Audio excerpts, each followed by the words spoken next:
प्रतिलोम अवयव योग संक्रिया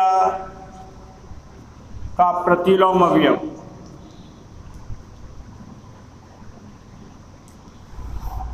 आव्यूह ए बराबर है ए I J.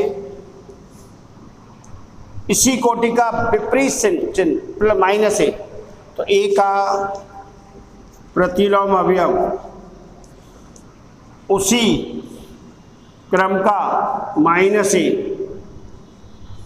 M into N आव्यूह होता है। यानी आव्यूह ए में ऐसा क्या जोड़ा जाए दूसरा आव्यूह जिससे शून्य आव्यूह प्राप्त हो, तत्समक अवयव प्राप्त हो। तो प्रतिलोम अवयव के लिए क्या करो, ए का विपरीत चिन्ह माइनस, माइनस ए का प्लस और प्लस का माइनस। ये गुणधर्म है किसके लिए, योग संक्रिया के लिए। व्यवकलन के लिए कोई गुणधर्म नहीं है, व्यवकलन यानी सब्ट्रैक्शन के लिए कोई गुणधर्म नहीं है। और गुणा करते हैं अब दो आव्यूहों का गुणन।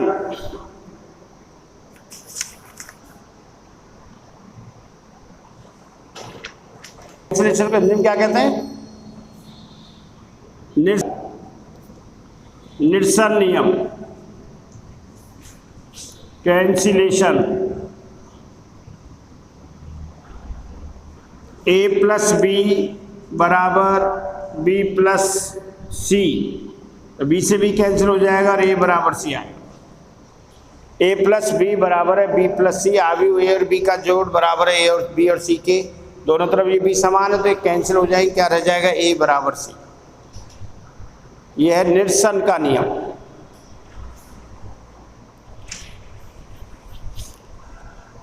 अब दो आव्यूहों का गुणनफल,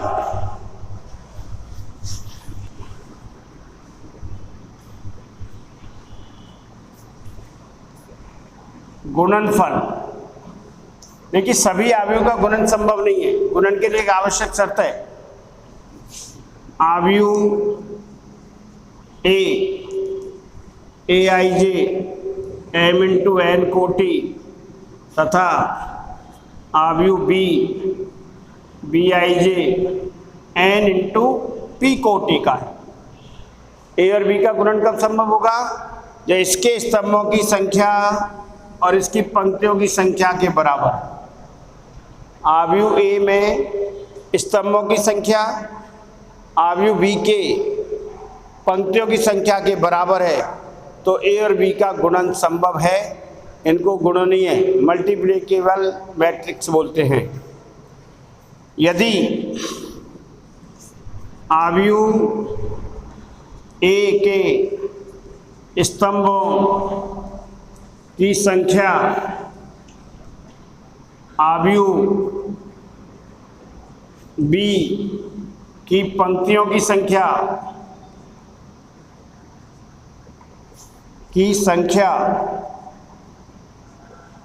के बराबर है, तो ए तथा बी का गुणन संभव है।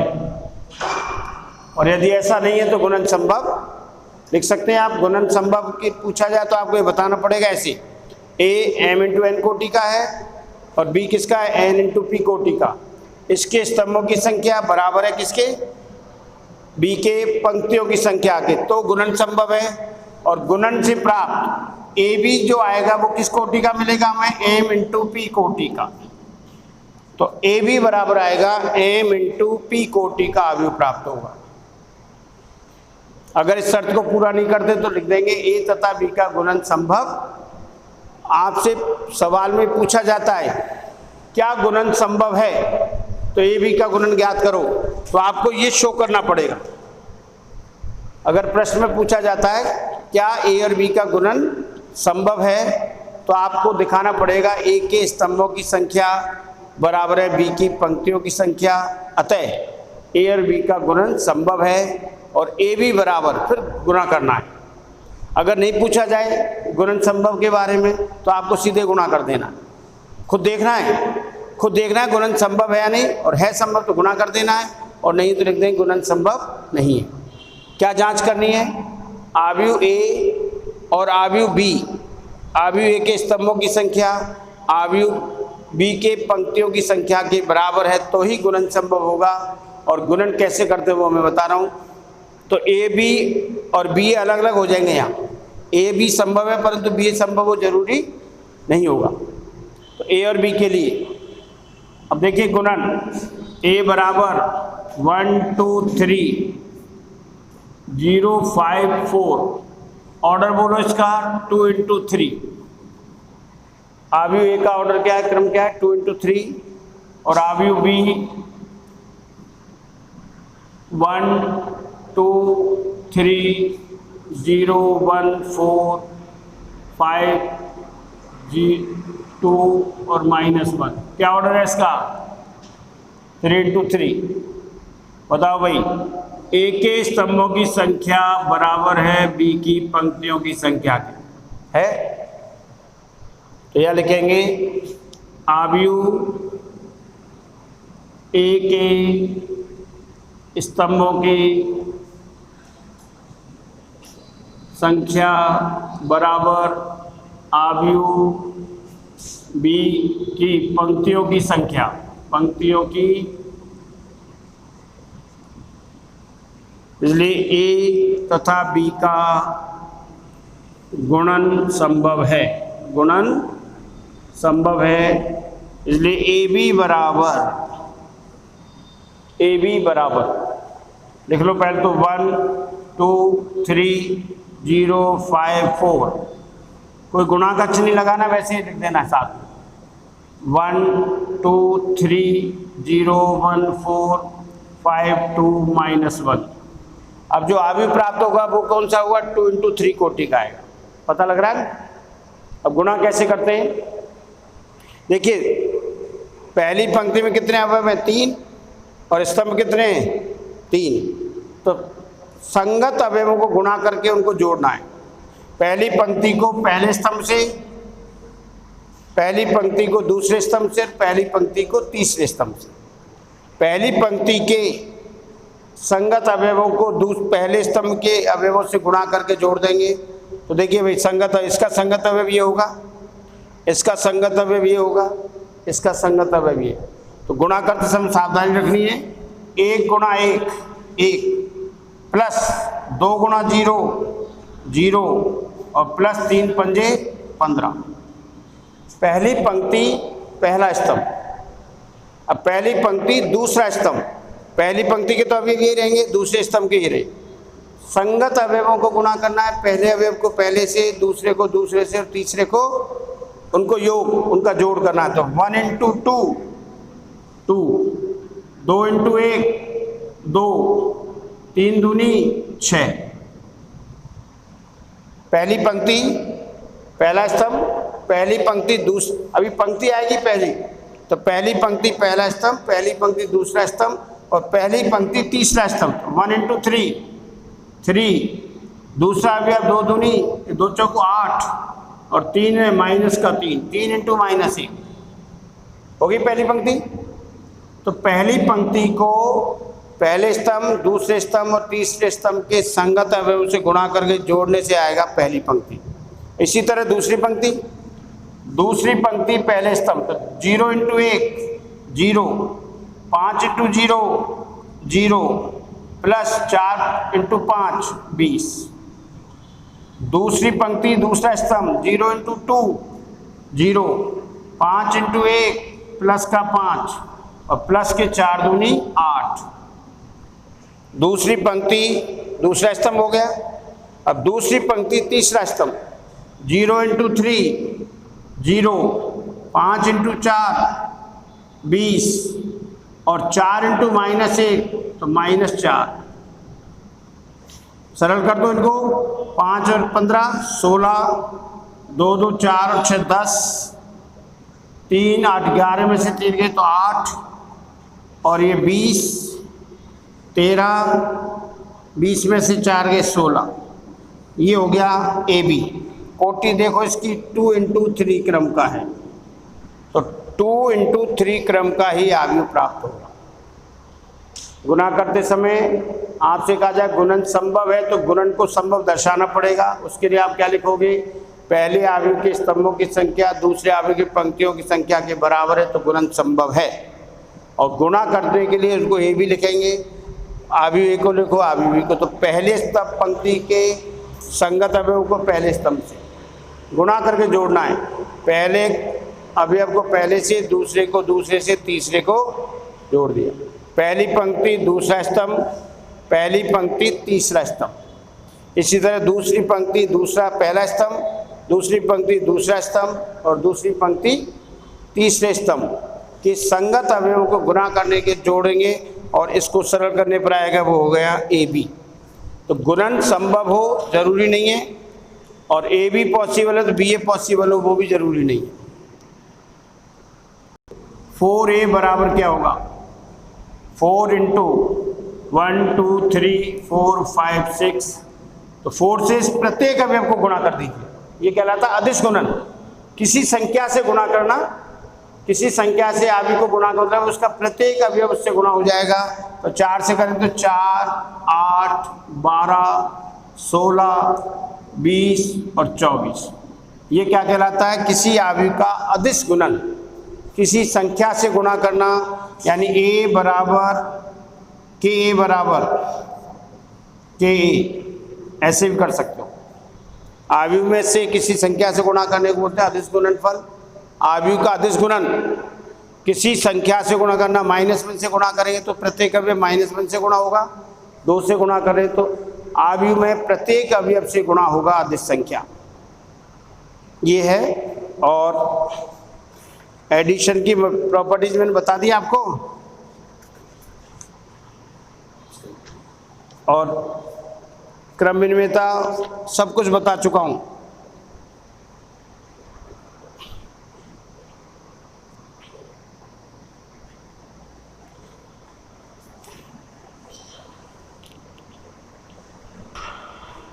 बंद किया, चालू किया है?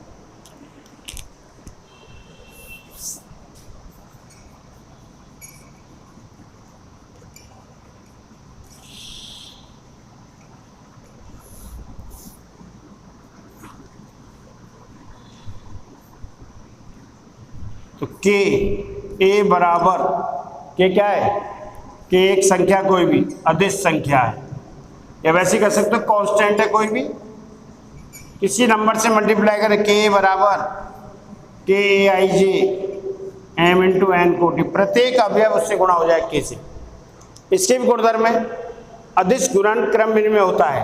अदिश गुणन क्रम विनिमय k योग के लिए तो k a plus k b, यानी आप जो दो आव्यूह के योग के साथ गुणा करें अदिश को या उनको गुणा करके योग करें, बात एक ही है। और k plus l matrix A तो k a plus l a, संख्या से मतलब है k और l क्या है, कांस्टेंट है। तो आप k plus l into matrix करें या मैट्रिक्स एक को k से गुणा करें मैट्रिक्स एक और एक बार l से गुणा करके जोड़ दे तो दोनों मान बराबर आएंगे। ये अंतर के भी लगा सकते हो, या अंतर का भी एक ही मामला है। तो ये तो अदिश गुणन के गुणधर्म है, इनकी कोई आपको जब भी सत्यापन करवाएंगे ना तो सवाल में मैट्रिक्स दे रखा होगा, आपको LHS बराबर क्या करना है, RHS। अब मैं एक एग्जाम्पल बता रहा हूँ आपको, एग्जाम्पल नंबर 5 देखिए।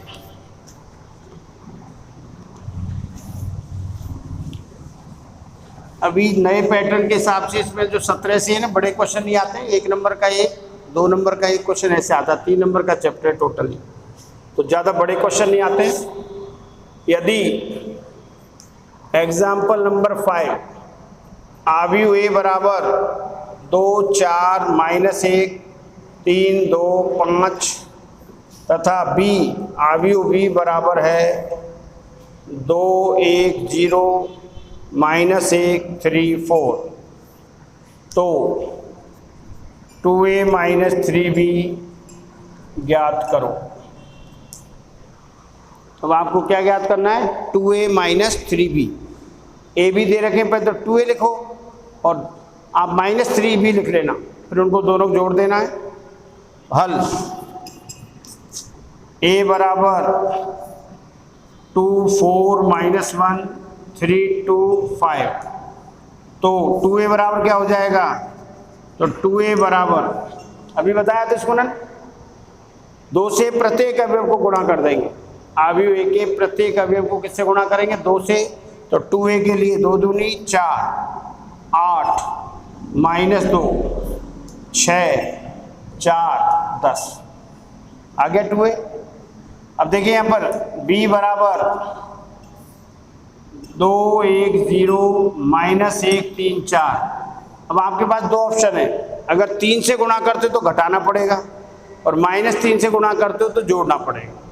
क्या चाहते हो, दोनों तरीके से बता देता हूं मैं। पहले -3b निकाल रहा हूं मैं सीधे ही। -3b बराबर -3 से गुणा कर दीजिए, -3 × 2 -3 और 0 -3 × -1 +3 -9 और 12 माइनस का, तो 2a प्लस -3b बराबर 2a प्लस -3b।